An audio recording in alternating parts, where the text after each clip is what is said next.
ये स्टूडेंट्स आज जो हमने न्यू टॉपिक करना है इकोनॉमिक पॉलिसी का, दैट इज़ ग्लोबलाइजेशन। सबसे पहले हमने लिबरलाइजेशन अपना कंप्लीट कर लिया है, देन प्राइवेटाइजेशन, और उसके बाद हमारा पॉइंट आएगा ग्लोबलाइजेशन का। अब देखो ग्लोबलाइजेशन का मतलब क्या होता है, नाम से क्लियर हो रहा है कि पूरी इकॉनमी को हमने क्या करना है, ग्लोबलाइज्ड करना है। मतलब हर एक कंट्री के साथ अपना क्या है, रिलेशन मेंटेन करना है, और वो कैसे होगा, with the free flow of trade. ठीक है, जैसे यहाँ पे उन्होंने लिखा, इट मीन्स इंटीग्रेटिंग। ठीक है, integrating the economy of a country, मतलब जोड़ना अपनी इकोनॉमी को किसके साथ, इकोनॉमी ऑफ अदर कंट्री की इकोनॉमी के साथ। क्यों? ताकि हम क्या कर सकें, फ्री फ्लो ऑफ ट्रेड, मतलब गुड्स एंड सर्विसेज को कम्प्लीटली ट्रेड कर सकें, इंपोर्ट एंड एक्सपोर्ट कर सकें, एंड कैपिटल अक्रॉस बॉर्डर्स, और कैपिटल मतलब इन्वेस्टमेंट कर सके, या तो फॉरेनर्स हमारी कंट्री में इन्वेस्ट कर सके, और या फिर जो इंडियंस हैं वो क्या कर सके, फॉरेन कंपनीज़ में इन्वेस्ट कर सके। क्लियर? तो यहाँ पर क्या है, बेसिकली हमने अब इंटरनेशनली क्या करना है, ट्रेड करना है, तो उसको हम ग्लोबलाइजेशन बोलते हैं। ठीक है, पूरी ग्लोबल को सिर्फ एक इकॉनमी को नहीं, पूरे ग्लोबल को हमने क्या बनाना है, एक वर्ल्ड इकॉनमी बनाना है। तो इससे क्या होगा, इंक्रीजिंग ओपननेस मतलब फ्रीली क्या है, कोई भी चीज़ आप इम्पोर्ट एंड एक्सपोर्ट कर सकते हो। जो चीज़ आपको डोमेस्टिकली एक्सपेंसिव पड़ रही है उसको हम क्या करेंगे, बाहर से इंपोर्ट कर सकते हैं, और जो चीज़ हमारे यहाँ पर एक्सेस में होती है उसको हम बाहर क्या कर सकते हैं, एक्सपोर्ट कर सकते हैं। ग्रोइंग इकोनॉमिक इंटरडिपेंडेंस मतलब इकोनॉमी क्या है, एक दूसरे के ऊपर इंटरडिपेंड रहे, क्योंकि कोई भी इकोनॉमी हर एक गुड्स को प्रोड्यूस करने में या मैन्युफैक्चर में क्या होती है, परफेक्ट नहीं होती। तो ऑब्वियस है कि इससे क्या है, आपका इंटर रिलेशन क्रिएट होता है टूवर्ड्स द डिफरेंट इकोनॉमी, मतलब डिफरेंट कंट्रीज़ इकोनॉमी। तो इसमें क्या करते हैं, हम अपनी इंडियन इकोनॉमी को इंटीग्रेट करते हैं विद द वर्ल्ड इकोनॉमी, मतलब इंडियन इकोनॉमी को वर्ल्ड की जितनी भी इकोनॉमीज़ हैं, चाहे वो चाइना है, यूएसए है, यूके है, तो उनके साथ क्या है, इंटर रिलेट करते हैं।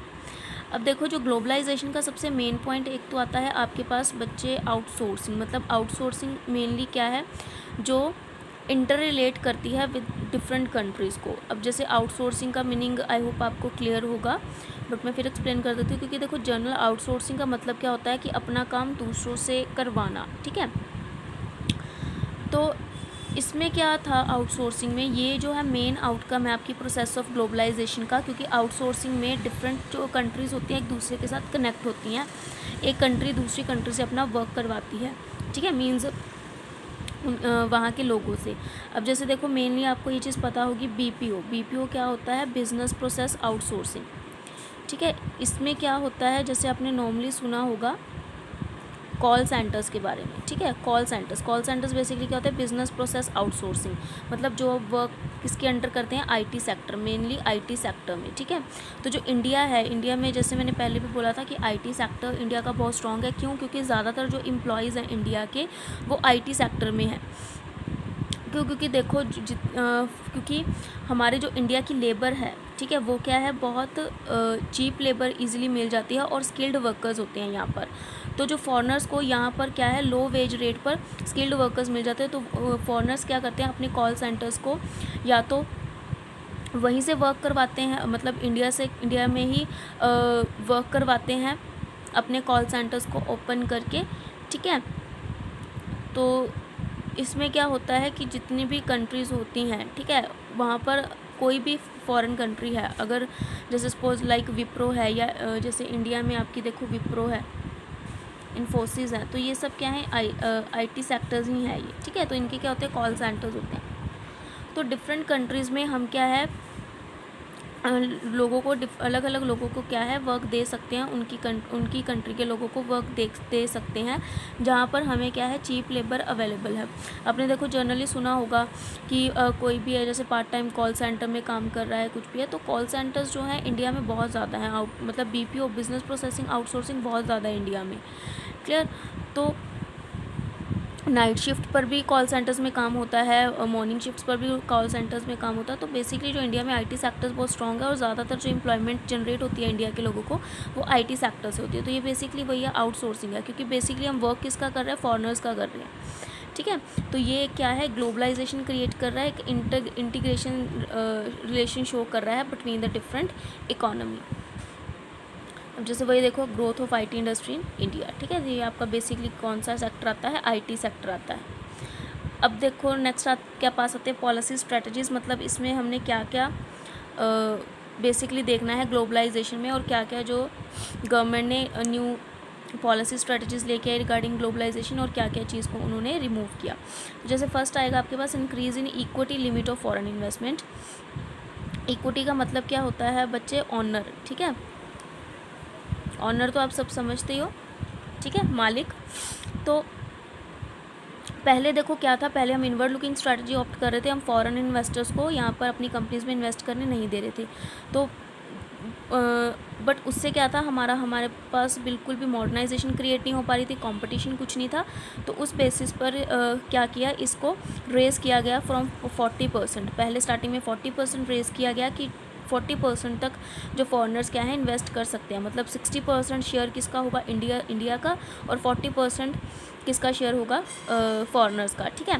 बट अब इसको रेंज कर दिया गया फ्रॉम 51% टू 100%। इसका मतलब कि फॉरेनर्स क्या कर सकते हैं, अपनी कोई भी कंपनी को या इंडस्ट्री को इंडिया में सेटअप कर सकते हैं, या कोई हमारी जो इंडिया है वो भी क्या है, अपनी अपनी इंडस्ट्री को या कंपनी को क्या कर सकती है, बाहर सेटअप कर सकती है, क्लियर।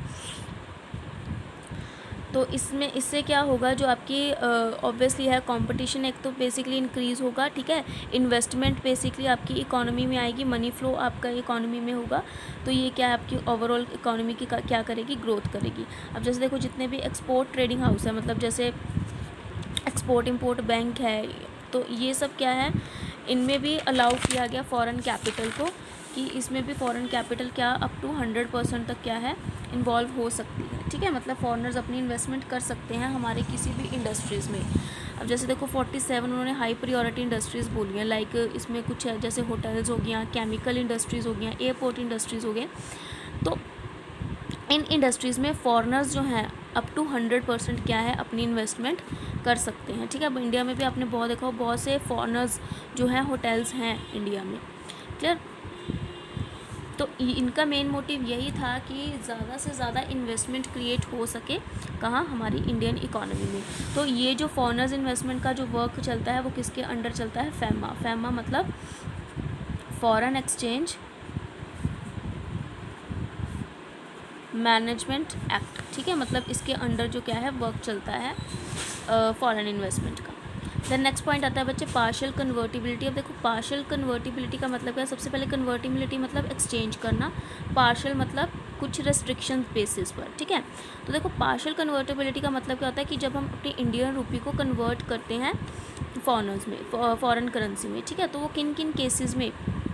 अब देखो पार्शियल बोला तो ऑब्वियसली सम केसेस में क्या होगा, आपको आप क्या है अपनी करेंसी को कन्वर्ट नहीं करवा सकते, बट कुछ यहाँ पे इन्होंने पॉइंट्स दिए हैं जहाँ पर हम अपनी इंडियन करेंसी को क्या है कन्वर्ट कराते हैं। लाइक जैसे फर्स्ट हो गया import and export of goods and services. ये तो मेनली ही है आपका कंसेप्ट कि जो भी आप गुड्स एंड सर्विसेज इंपोर्ट करवाते हो या एक्सपोर्ट करवाते हो, तो उस केस में ऑब्वियसली आपको फॉरेन करेंसी चाहिए होती है या आपको पेमेंट करनी होती है, तो आप क्या है इंडियन रुपी को कन्वर्ट करवाते हो फॉरेन करेंसी में, जिसके भी साथ आप ट्रेड कर रहे हो। सेकंड आएगा पेमेंट ऑफ इंटरेस्ट और डिविडेंड ऑन इन्वेस्टमेंट, ठीक है। अब देखो इंटरेस्ट कब मिलता है, जब आप किसी से लोन लेते हो, तो ठीक है, जब आप किसी से लोन लोगे तो आपको उसके बदले में क्या देना पड़ेगा, इंटरेस्ट। अब बाहर से भी हम क्या कर सकते हैं, बोरो कर सकते हैं, मतलब अदर जो फॉरेन कंट्री से भी हम बोरो कर सकते हैं लोन वगैरह, तो उस केस में हमें क्या देना पड़ेगा, इंटरेस्ट। तो ऑब्वियसली हमें उसकी करेंसी चाहिए, तो हम इंटरेस्ट की पेमेंट के लिए भी कन्वर्ट कर सकते हैं इंडियन रुपी को। और डिविडेंड क्या है, जब फॉरेनर्स क्या करते हैं हमारी कंपनी में इन्वेस्ट, ये तो आपको पता ही है कि डिविडेंड किसको दिया जाता है, शेयर होल्डर्स को, ठीक है। जब कोई अपनी जो पेमेंट क्या करते हैं, इन्वेस्ट करते हैं, अपना पैसा इन्वेस्ट करते हैं, ऑनर्स जो बनते हैं हमारी कंपनी के, तो उनको हम क्या देते हैं, डिविडेंड देते हैं। तो इनके लिए भी आप क्या कर सकते हो, अपनी इंडियन रुपी को कन्वर्ट कर सकते हो फॉरेन एक्सचेंज में। Remittance to meet family expense. अब जैसे समटाइम्स कोई अगर कोई फैमिली का मेंबर फ़ॉरेन गया होता है, ठीक है, या मतलब इंडियन लोग क्या करते हैं, अगर फ़ॉरेन में कोई भी पर्सन उनका मेंबर है, तो इंडियन रुपी को हम क्या कर सकते हैं, कन्वर्ट करवा के फ़ॉरेन करेंसी में उनको क्या करवाते हैं, प्रोवाइड करवाते हैं, ठीक है। या फिर जो फॉरेनर्स हैं इंडियन करेंसी में उसको कन्वर्ट करके इंडिया में जो उसकी फैमिली रहती है वहाँ पर प्रोवाइड करवाते हैं करेंसी को, क्लियर। तो ये आपके पास आता है बच्चे पॉइंट पार्शियल कन्वर्टिबिलिटी का। इसमें देखो मेन चीज़ पार्शियल कन्वर्टिबिलिटी में हमने मेन चीज़ यही देखनी है कि इसमें सेल एंड परचेज़ किसका किया जाता है, फॉरेन करेंसी का। और बेसिकली ये रिलेट करती हैं आपके जो 3 मेजर पॉइंट्स आते हैं, ठीक है। तो इसमें जो मेन चीज़ है, अब इसको पार्शियल कन्वर्टिबिलिटी क्यों बोला गया है, क्योंकि इसमें जो है आपकी कैपिटल ट्रांजैक्शंस कवर नहीं होती। जैसे मैंने आपको पहले भी बोला था कि जब हम इम्पोर्ट एंड एक्सपोर्ट की बात कर रहे होते हैं तो इसमें आपका एक वर्क चलता है करंट अकाउंट के साथ और दूसरा चलता है कैपिटल अकाउंट के साथ। कैपिटल अकाउंट जो रिलेट करती है आपकी कैपिटल इन्वेस्टमेंट की, ठीक है, जिसमें आपकी मशीनरी से रिलेट वर्क होता है, या फिर जो भी आपने इन्वेस्टमेंट करनी होती है किसी भी फॉरेन कंट्री में, वो अमाउंट, ठीक है। तो इनको हम कन्वर्ट नहीं करते, इनको इन्हीं की जो करेंसी होती है उसी में हमने क्या करना होता है, शो करना होता है, ठीक है। चाहे आप कहीं इन्वेस्ट कर रहे हो या कहीं से अगर लोन ले रहे हो तो उसकी उतनी ही उसी करेंसी में आप उसको एक्सेप्ट करोगे, क्लियर। तो इसलिए हम इसको क्या बोलते हैं, पार्शियल कन्वर्टिबिलिटी। देन आपका आता है लॉन्ग टर्म ट्रेड पॉलिसी। इसमें क्या होता है कि जो फॉरेन ट्रेड पॉलिसी है उसको एनफोर्स किया गया लॉन्गर ड्यूरेशन के लिए, मतलब 5 ईयर्स। अब देखो जैसे हमने इकोनॉमिक पॉलिसी किए थे, ठीक है ना, इकोनॉमिक पॉलिसीज़ हमने की थी, जैसे 5 ईयर्स प्लान चलते हैं हमारे। तो जैसे फर्स्ट में था हमारा एग्रीकल्चर प्लान को बेसिक रखा गया, सेकंड में फिर हमने इंडस्ट्री सेक्टर को बेसिक रखा, और उसके बाद फिर हमने फॉरेन ट्रेड को बेस रखा। तो ऑब्वियसली 5 ईयर्स के मतलब long term plan, foreign trade policy के लिए भी लॉन्ग टर्म प्लान बनाए जाते थे, जिसमें क्या था कि उस पॉलिसी में क्या था कि जितनी भी रिस्ट्रिक्शंस हैं इम्पोर्ट एंड एक्सपोर्ट की, मतलब फॉरेन ट्रेड की जितनी भी रिस्ट्रिक्शंस है उसको क्या किया गया, रिमूव किया गया। मतलब जितने भी आपके कोटाज लगते थे या ड्यूटीज़ लगती थी उनको क्या किया गया, रिमूव किया गया। तो वो आपका आता है लॉन्ग टर्म ट्रेड पॉलिसी के अंदर। देन आता है रिडक्शन इन टैरिफ। वही सेम पॉइंट आपका थर्ड वाला आ जाएगा कि टैरिफ मतलब वही होता है कि आपको कोई भी ड्यूटीज़ पे नहीं करनी पड़ती थी, एक्सपोर्ट ड्यूटी या इम्पोर्ट ड्यूटी। तो इसमें जो टैरिफ बैरियर्स है उसको क्या कर दिया गया, रिमूव कर दिया गया, ठीक है। कुछ ऐसे गुड्स हैं जो मतलब कैपिटल नेचर के गुड्स होते हैं जिन पर टैरिफ वगैरह लगता है, मतलब इम्पोर्ट ड्यूटी चार्ज होती है।